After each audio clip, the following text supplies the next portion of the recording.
ಪೋಷಕರಾಗಿ ಮಕ್ಕಳ ಮೇಲೆ ಕೂಗಾಡ್ಬೇಕು ಅಂತ ಯಾರಿಗೂ ಇಷ್ಟ ಇರಲ್ಲ ಅಲ್ವಾ?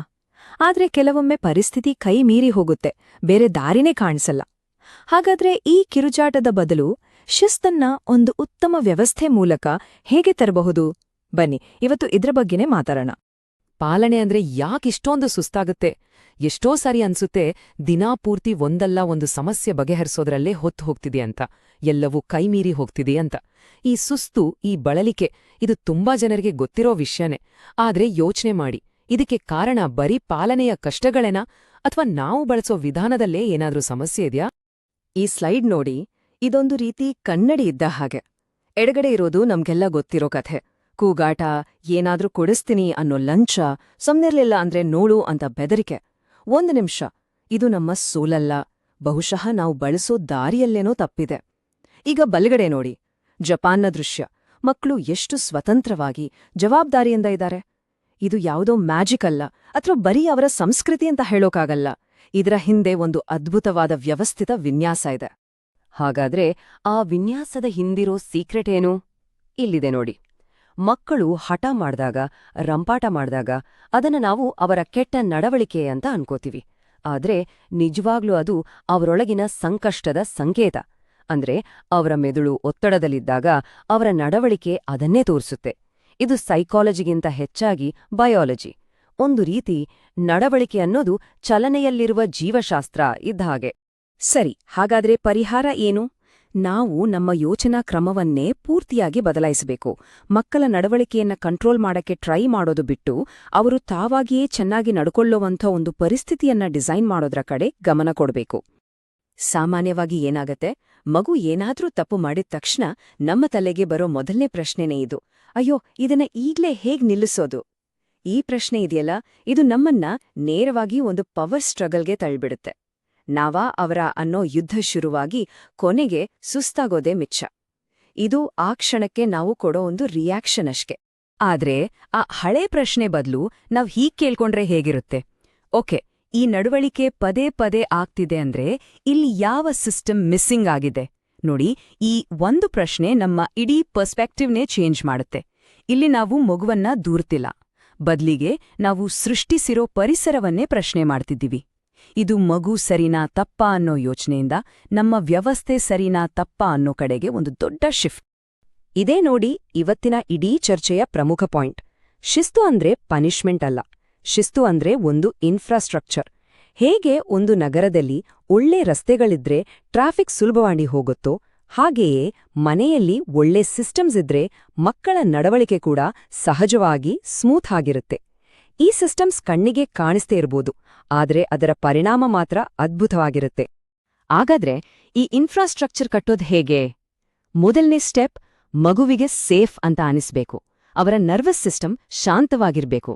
ಯಾಕಂದ್ರೆ ನಿಜವಾದ ಶಿಸ್ತು ಶುರುವಾಗೋದು ನಾವು ಹಾಕೋ ರೂಲ್ಸ್ಗಳಿಂದಲ್ಲ, ಬದಲಿಗೆ ನಾವು ಅವರ ಜೊತೆ ಇಟ್ಕೊಂಡಿರೋ ಬಾಂಧವ್ಯದಿಂದ. ಈ ವಿಷಯದಲ್ಲಿ ಜಪಾನ್ನಲ್ಲಿ ಒಂದು ಅದ್ಭುತವಾದ ಕಾನ್ಸೆಪ್ಟ್ ಇದೆ. ಅದರ ಹೆಸರು ಇಕುಜಿ. ಇಕುಜಿ ಅಂದ್ರೆ ಸುಮ್ನೆ ಮಕ್ಕಳನ್ನ ಬೆಳೆಸೋದಲ್ಲ, ಬದಲಿಗೆ ಮಗುವಿನ ಮೆದುಳಿನ ಬೆಳವಣಿಗೆಯ ಒಂದೊಂದು ಹಂತವನ್ನು ಅರ್ಥ ಮಾಡ್ಕೊಂಡು ಅದಕ್ಕೆ ತಕ್ಕ ಹಾಗೆ ನಮ್ಮ ನಿರೀಕ್ಷೆಗಳನ್ನ ಅಡ್ಜಸ್ಟ್ ಮಾಡ್ಕೊಳ್ಳೋದು. ಇದು ಹೇಗೆ ವರ್ಕ್ ಆಗತ್ತೆ ಅಂತ ನೋಡೋಣ ಬನ್ನಿ. ಇಕುಜಿಯಲ್ಲಿ 3 ಮುಖ್ಯ ಹಂತಗಳಿವೆ. ಮೊದಲನೇದು ಹುಟ್ಟಿನಿಂದ 5 ವರ್ಷದವರೆಗೆ. ಈ ಹಂತದಲ್ಲಿ ಮಗುವನ್ನ ದೇವರು ಅಂತ ಕರೀತಾರೆ. ಅಂದ್ರೆ ಅವರ ಎಲ್ಲ ಭಾವನೆಗಳನ್ನ ಯಾವುದೇ ಜಜ್ಮೆಂಟ್ ಇಲ್ದೆ ಒಪ್ಕೊಳ್ಳೋದು. ಆಮೇಲೆ 5ರಿಂದ 15 ವರ್ಷದವರೆಗೆ ಮಗು ಒಬ್ಬ ಶಿಷ್ಯ. ಈ ಹಂತದಲ್ಲಿ ಅವರಿಗೆ ಜವಾಬ್ದಾರಿ, ಕೌಶಲ್ಯಗಳನ್ನ ಕಲಿಸಲಾಗತ್ತೆ. ಕೊನೆಗೆ 15 ವರ್ಷ ಆದ್ಮೇಲೆ ಅವರನ್ನ ಸಮಾನ ಅಂತ ನೋಡ್ಲಾಗತ್ತೆ. ನೋಡಿ, ಮಗುವಿನ ಬೆಳವಣಿಗೆಗೆ ತಕ್ಕ ಹಾಗೆ ನಮ್ಮ ನಿರೀಕ್ಷೆಗಳನ್ನ ಬದಲಾಯಿಸೋಕೆ ಇದೊಂದು ಎಷ್ಟು ಚೆನ್ನಾಗಿರೋ ಮಾಡಲ್ ಅಲ್ವಾ? ಹಾಗಾದ್ರೆ ಇದರಿಂದ ನಾವು ಕಲಿಬೇಕಾದ ಪಾಠ ಏನು? ತುಂಬಾ ಸಿಂಪಲ್. ನಾವು ಮಕ್ಕಳಿಂದ ಚಿಕ್ಕ ವಯಸ್ಸಲ್ಲಿ ಸ್ವತಂತ್ರವಾಗಿರ್ಬೇಕು ಅಂತ ನಿರೀಕ್ಷಿಸಬಾರ್ದು. ಬದಲಿಗೆ ನಾವು ಅವರಿಗೆ ಮೊದಲು ಭಾವನಾತ್ಮಕ ಭದ್ರತೆಯನ್ನ ಕೊಡಬೇಕು. ಆ ಭದ್ರತೆ ಸಿಕ್ಕಾಗ ಸ್ವಾತಂತ್ರ್ಯ ಅನ್ನೋದು ತಾನಾಗಿಯೇ ಅದರ ಪರಿಣಾಮವಾಗಿ ಹುಟ್ಟುಕೊಳ್ಳುತ್ತೆ. ಅಂದ್ರೆ ಒಂದು ಸ್ಟೇಬಲ್ ಆದ ಸಂಬಂಧವೇ ಸ್ಟೇಬಲ್ ಆದ ಮಗುವಿಗೆ ಫೌಂಡೇಶನ್. ಸರಿ, ಈಗ ಫೌಂಡೇಶನ್ ಬಗ್ಗೆ ಗೊತ್ತಾಯ್ತು. ಇದರ ಮೇಲೆ ನಾವು ಯಾಲ ಸ್ಕಿಲ್ಸ್ಗಳನ್ನ ಕಟ್ಟಬಹುದು. ಬನ್ನಿ, ಜಪಾನೀಸ್ ಪೇರೆಂಟಿಂಗ್ನ 3 ಮುಖ್ಯ ಪ್ರಾಕ್ಟೀಸ್ಗಳನ್ನ ನೋಡೋಣ. ಇವುಗಳನ್ನ ನಾವು ಕೂಡ ನಮ್ಮ ದೈನಂದಿನ ಜೀವನದಲ್ಲಿ ಅಳವಡಿಸಿಕೊಳ್ಳಬಹುದು. ಮೊದಲನೇ ಕಾನ್ಸೆಪ್ಟ್ ಶಿತ್ಸುಕೆ.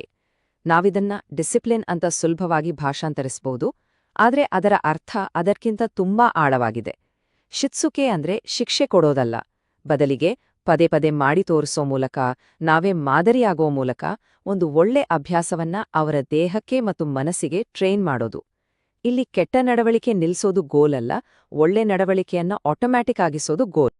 ಈ ಶಿತ್ಸುಕೆ ಅನ್ನೋದು 3 ಗಟ್ಟಿಯಾದ ಕಂಬಗಳ ಮೇಲೆ ನಿಂತಿದೆ. ಮೊದಲನೇ ಕಂಬ ಉಪದೇಶಕ್ಕಿಂತ ಮಾದರಿಯಾಗಿರೋದು ಮುಖ್ಯ. ನಾವು ಏನು ಹೇಳ್ತೀವೋ ಅದಕ್ಕಿಂತ ನಾವು ಹೇಗೆ ನಡ್ಕೋತೀವೋ ಅದನ್ನೇ ಮಕ್ಕಳು ಕಲಿಯೋದು. ಎರಡನೇ ಕಂಬ ಸ್ಥಿರತೆ ಅಂದ್ರೆ ಕನ್ಸಿಸ್ಟೆನ್ಸಿ. ಪ್ರತಿದಿನ ಒಂದೇ ರೀತಿ ರೂಲ್ಸ್, ಒಂದೇ ರೀತಿ ದಿನಚರ್ಯ ಇದ್ರೆ ಮಕ್ಕಳಿಗೆ ಸೇಫ್ ಅಂತ ಅನ್ಸುತ್ತೆ. ಮತ್ತು ಮೂರನೇ, ಬಹುಶಃ ಅತೀ ಮುಖ್ಯವಾದ ಕಂಬ, ಮಕ್ಕಳ ಕೆಟ್ಟ ನಡವಳಿಕೆಯನ್ನ ಅವಿಧೇಯತೆ ಅಂತ ನೋಡೋ ಬದಲು ಇನ್ನು ಕಲಿಯಬೇಕಾದ ಒಂದು ಸ್ಕಿಲ್ ಅಂತ ನೋಡೋದು. ನಿಜವಾಗ್ಲೂ ಈ ಒಂದು ಲೈನ್ ನಮ್ಮ ಇಡೀ ಯೋಚನಾ ಕ್ರಮವನ್ನೇ ಬದಲಾಯಿಸಿಬಿಡುತ್ತೆ. ಯೋಚನೆ ಮಾಡಿ, ಮಗುವಿಗೆ ನಡೆಯೋಕೆ ಬರ್ಲಿಲ್ಲ ಅಂದ್ರೆ ನಾವು ಶಿಕ್ಷೆ ಕೊಡ್ತೀವಾ? ಇಲ್ಲ ಅಲ್ವಾ? ಬದಲಿಗೆ ಕೈ ಹಿಡಿದು ಕಲಿಸ್ತೀವಿ. ಹಾಗೆಯೇ ಅವರಿಗೆ ತಮ್ಮ ಕೋಪವನ್ನ, ಬೇಜಾರನ್ನ ಕಂಟ್ರೋಲ್ ಮಾಡೋಕೆ ಬರ್ಲಿಲ್ಲ ಅಂದ್ರೆ ಅದಕ್ಕೂ ಶಿಕ್ಷೆ ಕೊಡೋ ಬದಲು ಆ ಸ್ಕಿಲ್ಲನ್ನ ಕಲಿಸ್ಬೇಕು. ಅದೇ ನಿಜವಾದ ಶಿಸ್ತು. ಎರಡನೇ ಕಾನ್ಸೆಪ್ಟ್ ಗಮನ್. ಇದು ನಮ್ಮ ಭಾವನೆಗಳನ್ನ ಹತ್ತಿಕ್ಕೋದು ಅಂತ ಖಂಡಿತ ಅಲ್ಲ.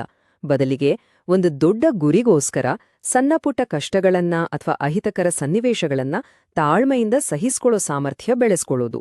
ಉದಾಹರಣೆಗೆ, ಒಂದು ಆಟಿಕೆಗೋಸ್ಕರ ಹಠ ಮಾಡಿ ಅಳೋ ಬದಲು ತನ್ನ ಸರದಿ ಬರೋವರೆಗೂ ಕಾಯೋದನ್ನ ಕಲಿಯೋದು. ಇದು ಗಮನ್. ಮತ್ತು ಮೂರನೇದು ಮೀಮಾಮೋರು. ಇದರ ಅರ್ಥ ಕಾಯ್ದು ನೋಡೋದು. ಅಂದ್ರೆ ಮಕ್ಕಳು ಏನಾದ್ರೂ ಕಷ್ಟದಲ್ಲಿದ್ದಾಗ ತಕ್ಷಣ ನಾವೇ ಹೋಗಿ ಎಲ್ಲವನ್ನೂ ಸರಿ ಮಾಡೋ ಬದಲು ಬೇಕಂತಲೇ ಒಂದ್ ಹೆಜ್ಜೆ ಹಿಂದೆ ನಿಂತು ಅವರಿಗೆ ತಮ್ಮ ಸಮಸ್ಯೆಯನ್ನ ತಾವೇ ಬಗೆಹರಿಸ್ಕೊಳಕ್ಕೆ ಒಂದು ಅವಕಾಶ ಕೊಡೋದು.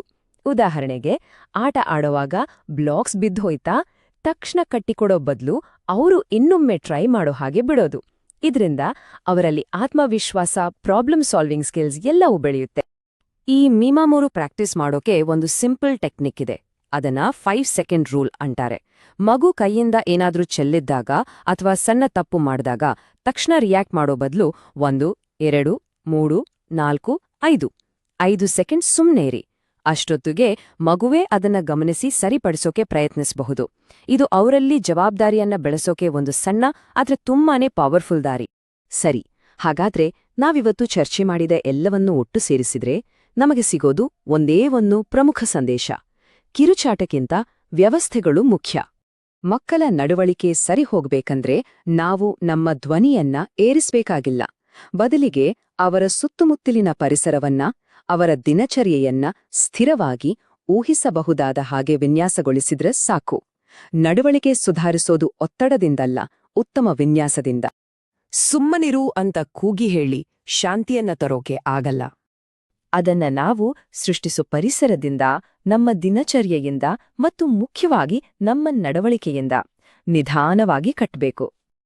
ಕೊನೆಯದಾಗಿ ಈ ಮಾತನ್ನ ನೆನ್ಪಿಟ್ಕೊಳ್ಳೋಣ. ಕಿರುಚಾಟದ ಬದಲು ವ್ಯವಸ್ಥೆಗಳು ಅನ್ನೋದು ಯಾವುದೋ ಹೊಸ ಪೇರೆಂಟಿಂಗ್ ಟ್ರೆಂಡ್ ಅಲ್ಲ. ಇದು ಪೋಷಕರಾಗಿ ನಮ್ಮ ಮತ್ತು ನಮ್ಮ ಮಕ್ಕಳ ಮಾನಸಿಕ ಆರೋಗ್ಯವನ್ನ ಕಾಪಾಡ್ಕೊಳ್ಳಕ್ಕೆ, ನಮ್ಮ ಸಂಬಂಧವನ್ನ ಗಟ್ಟಿಗೊಳಿಸೋಕೆ ಇರೋ ಒಂದು ಸರ್ವೈವಲ್ ಸ್ಟ್ರಾಟಜಿ. ನಾವು ಮಕ್ಕಳ ನಡವಳಿಕೆಯನ್ನ ಮ್ಯಾನೇಜ್ ಮಾಡೋದು ಬಿಟ್ಟು ಪುಟ್ಟ ಮನುಷ್ಯರನ್ನ ಬೆಳೆಸೋಕೆ ಶುರು ಮಾಡಿದಾಗ ಎಲ್ಲವೂ ಬದಲಾಗುತ್ತೆ.